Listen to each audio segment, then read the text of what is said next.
and it depends very much on the risk characteristics. So it may be a better option for the government, for example, to just give a construction contract built around covenants that produce the good at the best quality, and then to move it into a privatization phase.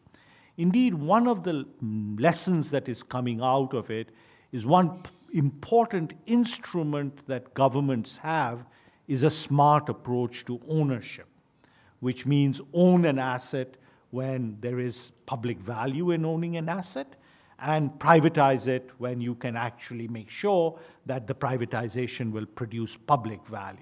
Okay? So, and by the way, they are in sophisticated, and funding risks means where do the revenues ultimately come from to pay for the infrastructure. And so there are 4 sources of funding or revenues that an infrastructure project can fund an infrastructure project. Of course, the first source should be user charges, but as we know here in India, and it's not just India, it's a world over problem. It's politically a very, very difficult issue to get certain user charges put in place. Second is general government revenue, so the government steps in, and particularly where there's a viability gap, guarantees in some sense some payments. A third option is to have specialized levies. For example, in the United States, the entire highway system is funded out of a levy on gasoline, which, by the way, has remained fixed for almost 30 years, leading to a problem with that system of funding. And particularly in the context of urbanization, there is a fourth method which is underutilized, which is capture of land value appreciation. If I build a subway if I build a metro here, I know that the land value around that metro is going to increase. And if I smartly, in some sense, do the procurement, I can capture back, in some sense, the investments I made through this land value capture. And this approach has been used very, very effectively in China, but it has also been used, for example, in Washington, D.C. So there are actually methods of doing this that I think. So the main thought I would leave you with is there is enormous opportunity for learning about these innovations in institutional approaches. The other kind of aspect of infrastructure which came out, I would say, is really the governance problem. It's not just a public sector governance issue, it's also a private sector governance issue. So finding mechanisms where infrastructure projects don't become increasingly NPLs in bank balance sheets is very, very important. So how you deal with the governance issue is very important. And my view is that you have to have some kind of a honest broker or watchdog that is separate from the governments in order to be able to deal with that governance issue. On the involvement of private sector, and particularly private sector, big private sector institutional investors, one complication, Stephen, is that increasingly projects in emerging markets and developing countries are very local. And they are not big mega projects which are, at the level of the World Bank or big institutions. They are very, very local, and some of them are not that big. The costs of appraising those projects and securitizing them are quite high, and it's not, that we're not able to attract institutional investors internationally, not even able to attract institutional investors locally. Take the example of Chile, probably the most sophisticated emerging market in terms of financial sector and also in terms of implementation of infrastructure projects. Virtually nothing is financed by institutional investors. So, so getting these pieces to work requires, in some sense, a lot of work still on standardization, streamlining, benchmarks, and the like. So that's why I think the G20 is very, very well placed to do the kind of detailed work and also to do the cross-country learning. Tremendous, for example, initiatives. in Colombia, for example, and just like in the UK, they have set up a centralized infrastructure agency, partly to protect the government against itself, and partly to make sure that in decisions on infrastructure are not based on the political cycle. So I think I'm just giving that as an example of innovation.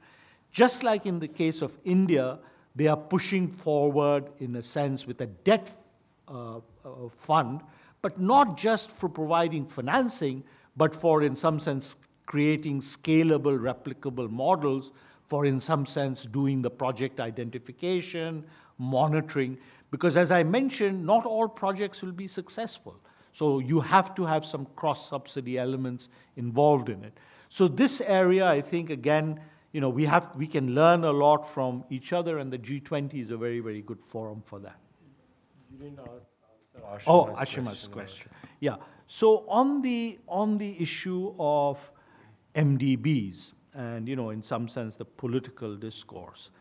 So, in the 1990s, and, the ideology that developed very much, I would say centered in the US, but with the G7, was that the role of the MDBs should be to to ensure that countries get to a point where they have access to private markets, and then the MDBs should really move out and countries should graduate to private sector access. Analytically, there are two flaws with this argument. So one flaw of the argument with people like Raghu and others, and I have made, is that emerging markets, because we don't have the kind of financial safety nets, we pay a hefty premium in terms of borrowing from international markets, and international markets are quite segmented in the provision of credit. So the macro fundamentals of emerging markets are actually in many cases better than for advanced countries, but we don't enjoy. So even if you take Hungary, which is an emerging market, but in some sense is seen under the European safety net, its interest rates are much, much lower than for India or South Africa or Brazil.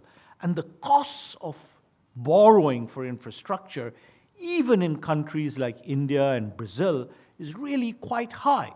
It's not 2 or 3%. In Brazil, the real cost of finance for infrastructure is about 12 to 14%, which just makes it impossible to finance infrastructure. So that's one aspect of the aspect that I think is not recognized. Second, particularly for infrastructure, for all the reasons I mentioned, it's because of the aspect of risk and the fact that MDBs can be institutions that by their presence can reduce and modulate risk has not been adequately recognized. Now, interestingly, the role of MDBs has been rediscovered not so much because of infrastructure, but because of climate. So in the discussions in 2015, as the discussions proceeded, everybody realized that the only real climate finance on the table is MDB finance, and because so much of climate finance is related to infrastructure, the two are co-joined. And many of us aggressively pushed that view in Paris, that if you really want to fix the climate agenda, you have to fix infrastructure. And by the way, you're not doing it just for climate, you're really doing it for growth and development. And I think that idea has now begun to catch on, and people have begun to realize the power. Let me give some numbers to make the case. The entire capital base of the MDB system is about 680 billion. That leads to a lending of infrastructure of about 50 billion a year. So it's a very small sum of what I'm talking about. The current infrastructure spending is about 3 trillion a year, and we anticipate it needs to rise to 6 to 7 trillion a year. So 50 billion is very small. You can hardly say that it is enough ballast to move anything. So if you think about putting in 35 billion one shot into the MDB system. One shot, you can increase the lending by the multilaterals from 50 billion with some adjustment in leverage to about 200 billion a year. That's about as close to a free lunch as it comes. And that, in turn, can be used to do the kind of catalytic mobilization that, that Stephen was talking about. So this discussion is just beginning to get some traction in the G20, but it's very important for others outside to also understand this, because ultimately it's not just a political argument about the role of MDBs, it's also a political argument about governance, because part of the reluctance to allow these institutions to increase is because it will imply shifts in power. Well, this was a great response. So let me be brief. I think including the private sector is very important. But let me also share a little bit insights from ADB. First of all, I think it's true that we have now low interest rates, and we have also a multitude of actors that are willing to provide low-cost funding.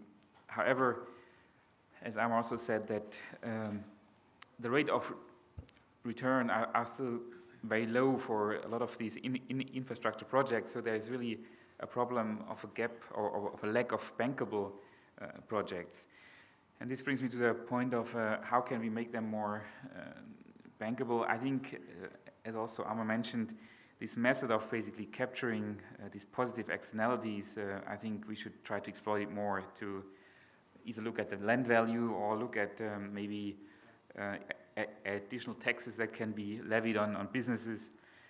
I think that's very important. Another thing about these local projects, currently we also do some research on how we can leverage maybe local funding to, for example, finance some climate change projects. In Japan, they have a so-called hometown investment trust funds where they basically do crowdfunding and try to have this kind of bottom-up approach where local residents can help to finance, for example, a wind farm. And maybe this could also be a model that can be exported to other countries in the region to promote basically clean energy with this type of crowdfunding.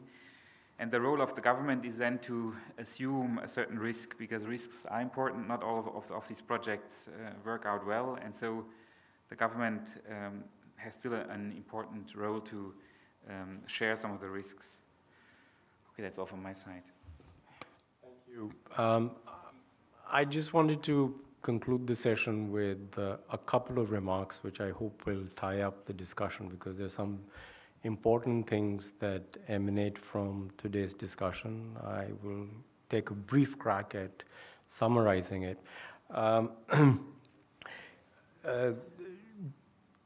So the first point I wanted to make that I hope you've picked up from the discussion is the need to understand how different parts of the construction and build cycle of infrastructure assets require different ways of looking at them. So in particular, there's the early stage construction, and then there is the operating post-construction stage.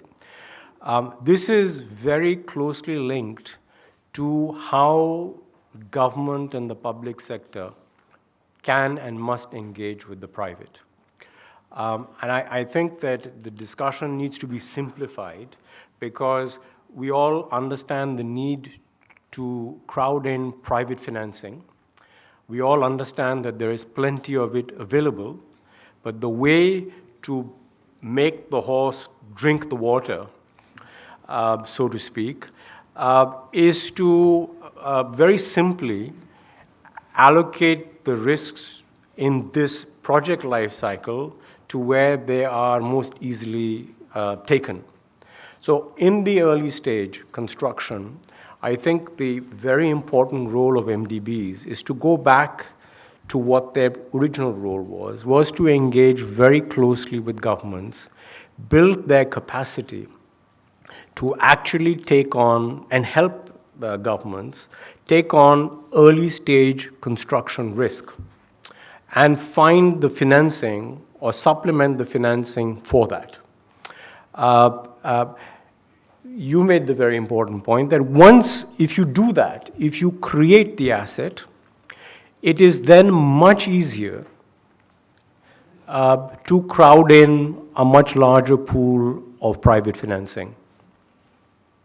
So the recycling of assets from the government balance sheet to the private sector, I think, is a very simple way of focusing attention on who does what when. That's the first point. Second point, specifically, I wanted to make and elaborate a bit on the point you raised about the role of the MDBs in mitigating risk, or their presence actually mitigates risk. And this was something we tried but failed, actually, in the Korean G20 group to convey forcefully enough, is a very, very important potential role of MDBs.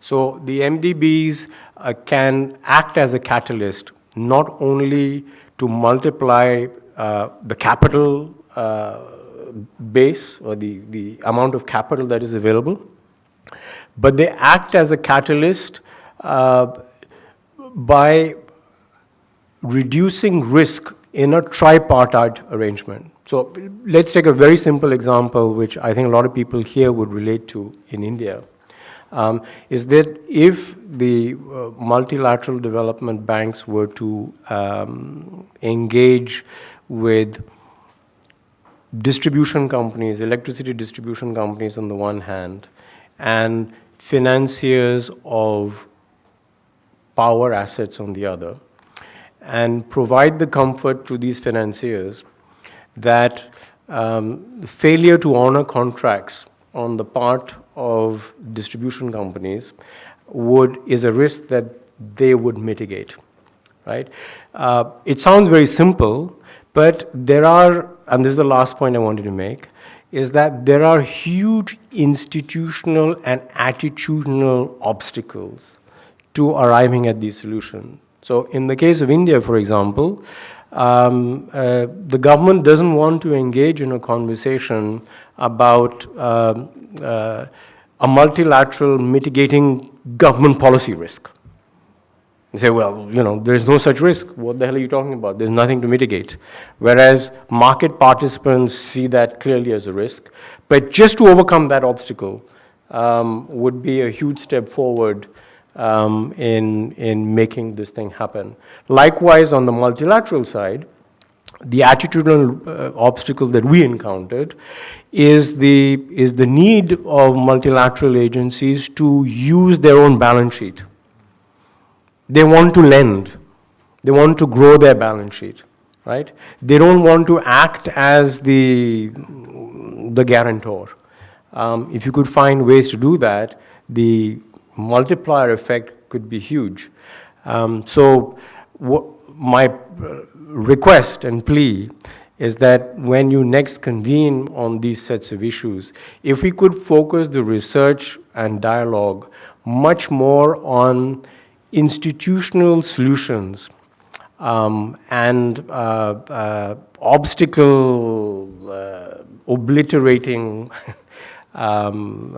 suggestions, that would actually be much more useful now if we want to really move ahead on this agenda. Otherwise, we paint the big picture, and there is nothing specific or concrete that we can latch on to and say, okay, if we just get people around the table to agree to this, we will make a giant leap forward in advancing the agenda.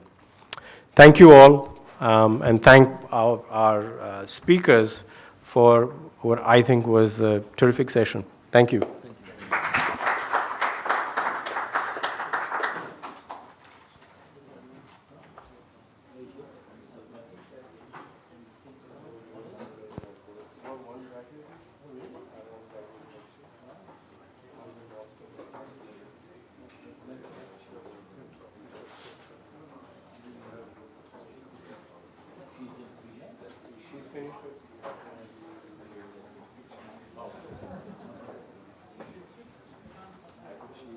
Actually, she should. She's looking to the public health. Oh, really? She should. Talk to my wife. Exactly.